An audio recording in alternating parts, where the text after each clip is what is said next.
رسول اللہ صلی اللہ علیہ وسلم سے دریافت کیا گیا کہ کون سا عمل سب سے افضل ہے؟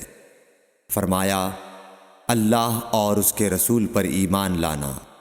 کہا گیا اس کے بعد کون سا؟ آپ نے فرمایا کہ اللہ کی راہ میں جہاد کرنا۔ کہا گیا پھر کیا ہے؟ آپ نے فرمایا حج مبرور۔ صحیح بخاری حدیث نمبر 26۔ رسول اللہ صلی اللہ علیہ وسلم نے چند لوگوں کو کچھ عطیہ دیا اور سعد وہاں موجود تھے۔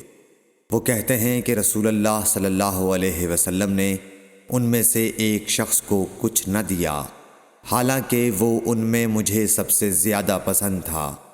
میں نے کہا حضور آپ نے فلاں کو کچھ نہ دیا، میں اسے مومن گمان کرتا ہوں۔ آپ نے فرمایا مومن یا مسلمان؟ میں تھوڑی دیر چپ رہ کر پھر پہلی بات دہرانے لگا۔ حضور صلی اللہ علیہ وسلم نے بھی دوبارہ وہی جواب دیا۔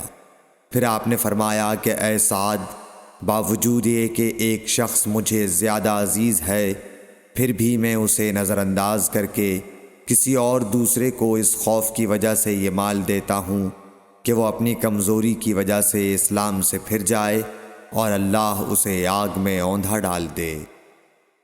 صحیح بخاری حدیث نمبر 27۔